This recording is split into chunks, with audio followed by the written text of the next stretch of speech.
ನಡೆ ಕನ್ನಡ ನುಡಿ ಕನ್ನಡ ಎಂದು ಕನ್ನಡದ ಉಳಿವಿಗೆ ಆಶಿಸುತ್ತಿರುವ ಎಲ್ಲ ಕನ್ನಡ ಮನಸ್ಸುಗಳಿಗೆ 70ನೇ ಕನ್ನಡ ರಾಜ್ಯೋತ್ಸವದ ಕಾರ್ಯಕ್ರಮಕ್ಕೆ ಸ್ವಾಗತವನ್ನು ಕೋರುತ್ತಾ ಕಾರ್ಯಕ್ರಮಕ್ಕೆ ಆಗಮಿಸಿರುವ ಭಗವತಿ ಎಜುಕೇಷನ್ ಟ್ರಸ್ಟ್ನ ಟ್ರಸ್ಟಿಯವರಾದ ಶ್ರೀಮತಿ ಗಜಲಕ್ಷ್ಮಿ ಮೇಡಮ್ ಹಾಗೆಯೇ ಪ್ರೌಢಶಾಲಾ ಮತ್ತು ಪ್ರಾಥಮಿಕ ಶಾಲಾ ವಿಭಾಗದ ಮುಖ್ಯ ಶಿಕ್ಷಕರು ಶ್ರೀಮತಿ ಸುರೇಖಾ ಮೇಡಮ್ ಹಾಗೂ ಶ್ರೀಮತಿ ಪ್ರಮೀಳಾ ಮೇಡಮ್ ಇವರನ್ನು ವೇದಿಕೆ ಆಹ್ವಾನಿಸುತ್ತೇನೆ.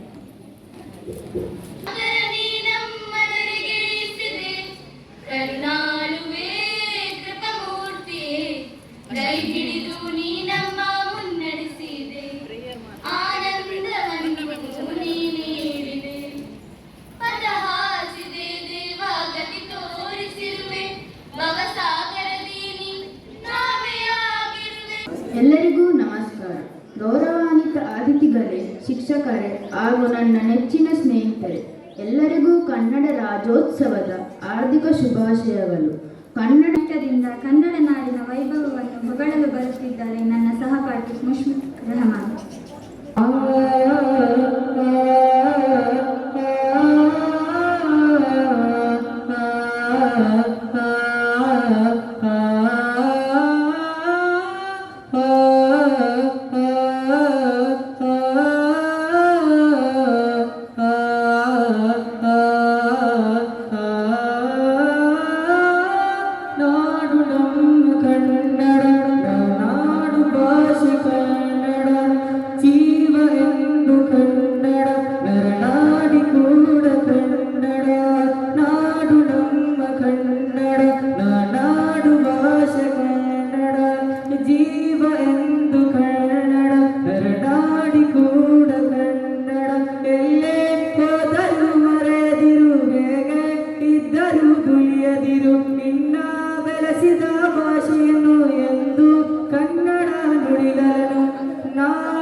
ಕನ್ನಡ ಮಣ್ಣಿನಲ್ಲಿ ಹುಟ್ಟಿನ ಧನ್ಯನಲ್ಲಿ ಎಂದಿಗೂ ಋಣಿಯಾಗಿ ಬಾಳುವೆ.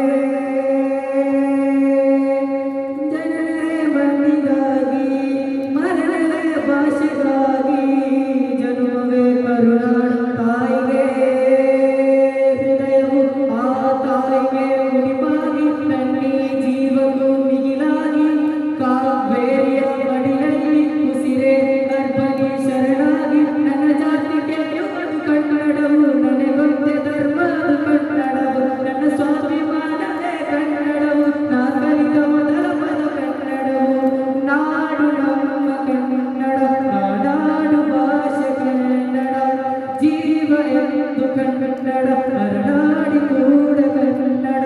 ಎಲ್ಲೇ ಹೋದರೂ ಮರೆಯದಿರು, ಹೇಗೆ ಇದ್ದರೂ ತುಳಿಯದಿರು, ನಿನ್ನ ಬೆಳೆಸಿದ ಭಾಷೆಯನ್ನು ಎಂದು ಕನ್ನಡ ನುಡಿದರಳು. ನಾಡು ನಮ್ಮ ಕನ್ನಡ, ನಾಡ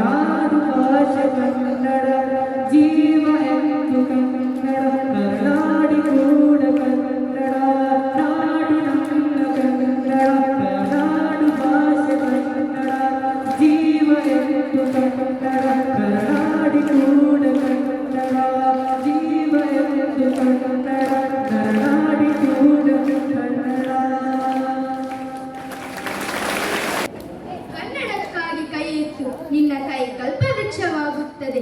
ಕನ್ನಡಕ್ಕಾಗಿ ಕೊರಳೆತ್ತು ಅಲ್ಲಿ ಪಾಂಚಜನ್ಯ ಮೊಳಗುತ್ತದೆ. ಕನ್ನಡಕ್ಕಾಗಿ ಕಿರು ಬೆರಳೆತ್ತು ಅಷ್ಟೇ ಸಾಕು, ಅದೇ ಗೋವರ್ಧನಗಿರಿಯಾಗುತ್ತದೆ ಎಂದು ಹೇಳಿದ ರಾಷ್ಟ್ರಕವಿ ಕುವೆಂಪುರವರನ್ನು ಮನಸಾರೆ ಸ್ಮರಿಸುತ್ತಾ ಎಲ್ಲರಿಗೂ ಕನ್ನಡ ರಾಜ್ಯೋತ್ಸವದ ಶುಭಾಶಯಗಳು. ನಮ್ಮ ನಾಡು ಚೆಲುವ ಕನ್ನಡ ನಾಡು, ನಿಸರ್ಗ ಸೌಂದರ್ಯಕ್ಕೆ ಹೆಸರಾದ ಬೀಡು. ನಾವೆಲ್ಲ ಇರುವುದು ಸ್ವರ್ಗದಂತ ನಾಡಿನಲ್ಲಿ. ಶಾಂತಿ, ಸಹನೆ, ಸಮೃದ್ಧಿ ಎಲ್ಲವನ್ನು ಒದಗಿಸಿಕೊಟ್ಟ ನಾಡಿದು. ಪ್ರತಿ ವರ್ಷ ನವೆಂಬರ್ 1ರಂದು ನಾವು ಕನ್ನಡ ರಾಜ್ಯೋತ್ಸವವನ್ನು ಬಹಳ ಹರ್ಷೋತ್ಸವದಿಂದ ಆಚರಿಸುತ್ತೇವೆ. ಇಂದು ನಮ್ಮ ನಾಡಿನ ಏಕತೆಯ ದಿನವಾಗಿದೆ. 1956ರಲ್ಲಿ ಕನ್ನಡ ಮಾತನಾಡುವ ಜನರನ್ನು ಒಂದೇ ರಾಜ್ಯದ ಅಡಿಯಲ್ಲಿ ಒಗ್ಗೂಡಿಸಿ ಮೈಸೂರು ಎಂದು ಹೆಸರು ನೀಡಲಾಯಿತು. ನಂತರ 1973ರಲ್ಲಿ ಈ ರಾಜ್ಯಕ್ಕೆ ಕರ್ನಾಟಕ ಎಂದು ಹೆಸರು ನೀಡಲಾಯಿತು. ಇಂದು ನಮ್ಮ ನಾಡಿನ ಕಲೆ, ಸಂಸ್ಕೃತಿ, ಸಾಹಿತ್ಯ ಪರಂಪರೆಯ ಸ್ಮರಣೆ. ನಮ್ಮ ಕನ್ನಡ ಭಾಷೆ ಶ್ರೀಮಂತ ಸಾಹಿತ್ಯ ಪರಂಪರೆಯನ್ನು ಹೊಂದಿದೆ. ಕವಿಗಳು, ಚಿಂತಕರು, ಲೇಖಕರು ನಮ್ಮ ನಾಡಿನ ಗರ್ವ. ನಾವು ಕರ್ನಾಟಕದಲ್ಲಿ ಇದ್ದ ಮಾತ್ರಕ್ಕೆ ಕನ್ನಡಿಗರಾಗುವುದಿಲ್ಲ. ಕನ್ನಡಿಗರಾಗಬೇಕಾದರೆ ಕನ್ನಡ ಸದಾ ನಮ್ಮೊಳಗಿರಬೇಕು. ಕನ್ನಡದ ಬಗೆಗಿನ ಮಮತೆ ರಕ್ತದ ಕಣಕಣದಲ್ಲೂ ಹರಿಯಬೇಕು. ನಮ್ಮ ನಾಡಿನ ಸೊಬಗು ಹಸಿರು ಬೆಟ್ಟ, ನದಿ, ಶಾಂತಿಯುತ ಜನರು. ನಮ್ಮ ಕರ್ತವ್ಯವೆಂದರೆ ನಾವು ಕನ್ನಡವನ್ನು ಉಳಿಸಿ ಬೆಳೆಸುವುದು. ಕನ್ನಡವನ್ನು ಬರೆದು ಕಲಿಯುವುದರ ಮೂಲಕ ನಾಡಿನ ನಿಜವಾದ ಗೌರವವನ್ನು ಹೆಚ್ಚಿಸಬಹುದು.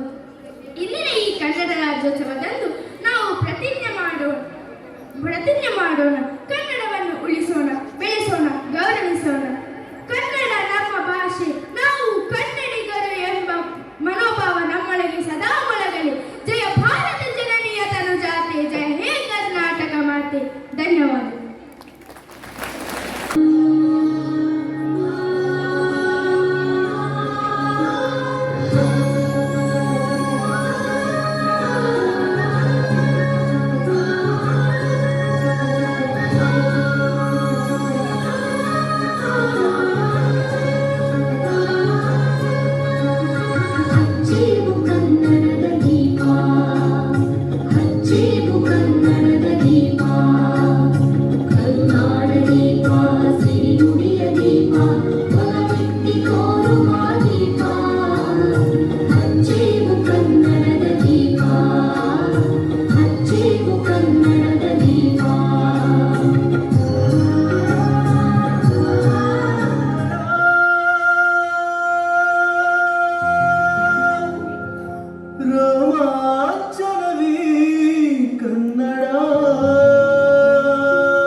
ಕಸ್ತೂರಿ ನುಡಿದು ಕರುನಾಡು ಮಣ್ಣಿದು. ಚಿಂತಿಸು, ವಂದಿಸು, ಪೂಜಿಸು, ಪೂಜಿಸು.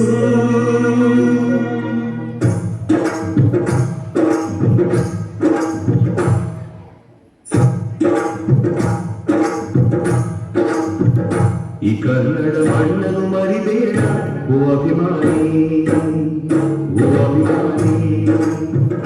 ಈ ಮಣ್ಣಿನ ಹೆಣ್ಣನ್ನು ಜರಿಬೇಡ ಓ ಅಭಿಮಾನಿ, ಓ ಅಭಿಮಾನಿ. ಕರುನಾಡ ತಾಯಿ ಸದಾ ಚಿನ್ಮಯಿ, ಕರುನಾಡ ತಾಯಿ ಸದಾ ಚಿನ್ಮಯಿ. ಈ ಪುಣ್ಯ ಭೂಮಿ ನಮ್ಮ ದೇವಾಲಯ, ಪ್ರೇಮಾಲಯ, ಈ ದೇವಾಲಯ. ಕಲ್ಲಾದರೆ ನಾನು ಬೇಲೂರಿನ ಗುಡಿಯಲ್ಲಿ ಇರುವೆ, ಮಣ್ಣಾದರೆ ನಾನು ಕೋಲಾರದ ಮಣ್ಣಲ್ಲಿ ಬೆರೆವೆ. ಮರವಾದರೆ ನಾನು ಚಾಮುಂಡಿಗೆ ನೆರಳಾಗಿರುವೆ, ಮಗುವಾದರೆ ನಾನು ಕಾವೇರಿಯ ಮಡಿಲಲ್ಲಿ ನಗುವೆ.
ತ್ಯಾಕರೆಯ ಕಣ್ಣು ಬಿತ್ತು.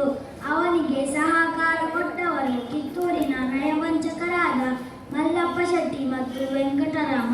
ಬ್ರಿಟಿಷ್ ಈಸ್ಟ್ ಇಂಡಿಯಾ ಕಂಪನಿಯ ಪ್ರತಿನಿಧಿ ಹಾಗೂ ಧಾರವಾಡದ ಕಲೆಕ್ಟರ್ ತ್ಯಾಕರೆ ಕಪ್ಪ ಕೇಳಲು ಕಿತ್ತೂರಿಗೆ ಬರುತ್ತಾರೆ. ಆಗ ರಾಣಿ ಚೆನ್ನಮ್ಮನ ಆಸ್ಥಾನದ ಮೇಲೆ ಕಂಡುಬರುವ ದೇಶಾಭಿಮಾನ ಈಗ ನಿಮ್ಮ ಮುಂದೆ ಪ್ರಸ್ತುತಪಡಿಸಲಿದ್ದಾರೆ. 3 ಮತ್ತು 4ನೇ ತರಗತಿಯ ನನ್ನ ಸಹಪಾಠಿಗಳು.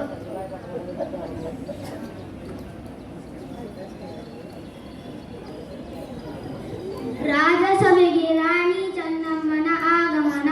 ಭಾರತೀಯ ರಾಜವೀರ ಪ್ರತಿಷ್ಠಿತೆ, ಜಯರತ್ನ ಸಿಂಹಾಸನ ಭೂಷಿತೆ, ವೀರರಾಣಿ ಕಿತ್ತೂರು ಚೆನ್ನಮ್ಮನಿಗೆ ಬಹುಪರಾಗ್ ಬಹುಪರಾಗ್ ಬಹುಪರಾಗ್.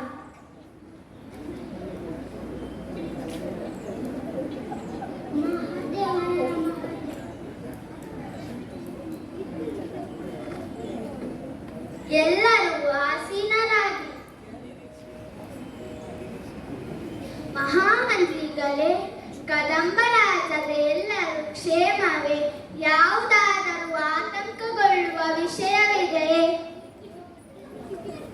ತಾಯ್ ಗುರು ಸಿದ್ದೇಶ್ವರರ ದಯೆಯಿಂದ ನಾಡಿನಲ್ಲಿ ಸಕಾಲಕ್ಕೆ ಮಳೆ ಬೆಳೆ ಆಗುತ್ತಿದೆ. ಎಲ್ಲ ಪ್ರಜೆಗಳು ಸಂತೋಷವಾಗಿದ್ದಾರೆ. ಬಹಳ ಸಂತೋಷ, ಬಹಳ ಸಂತೋಷ. ಇದು ಎಲ್ಲ ನಮ್ಮ ಪೂರ್ವಜರು ಮಾಡಿದ ಶ್ರಮದ ಫಲ. ಮಹಾಮಂತ್ರಿಗಳೇ, ನಮ್ಮ ರಾಜ್ಯದ ಆಡಳಿತ ವ್ಯವಸ್ಥೆ ಹೇಗಿದೆ? ನಮ್ಮ ರಾಜ್ಯದ ಸಂಬಂಧ ಬೇರೆ ರಾಜ್ಯಗಳ ಜೊತೆ ಚೆನ್ನಾಗಿದೆಯೇ? ಹೌದು ತಾಯಿ, ನಮ್ಮ ಸಂಬಂಧ ಬೇರೆ ರಾಜ್ಯದೊಂದಿಗೆ ಚೆನ್ನಾಗಿದೆ. ರಾಜ್ಯದ ಆಡಳಿತ ವ್ಯವಸ್ಥೆ ಸುಗಮವಾಗಿದೆ. ಆದರೆ ಏನು ಮಹಾಮಂತ್ರಿಗಳೇ? ತ್ಯಾಕರೆ ಸಾಹೇಬರು ಅವರಿಗೆ ಕಪ್ಪ ಕೊಡುವುದರ ಬಗ್ಗೆ ನಮಗೆ ಪತ್ರ ಬರೆದಿದ್ದರು. ಆದರೆ ನಾವು ಅದನ್ನು ತಿರಸ್ಕರಿಸಿದ್ದೇವೆ.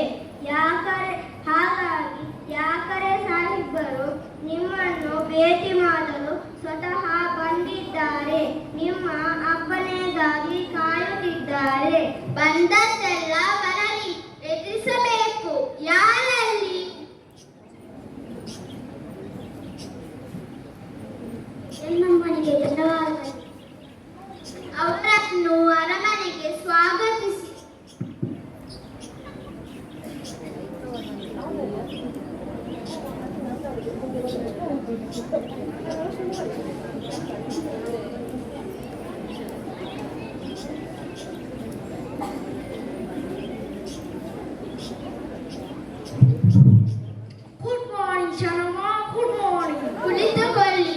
Thank you Chennamma. ನಾನು ನಿಮ್ಮನ್ನು ತುಂಬಾ ದಿನದಿಂದ ಭೇಟಿ ಮಾಡಲು ಪ್ರಯತ್ನ ಪಡಿಸಿದ್ದೇನೆ. ವಿಷಯವೇನು ಕೇಳಿ ಮಹಾಮಂತ್ರಿಗಳೇ. ಹಾರ್ದಿಕ ಪ್ರಸಂಗ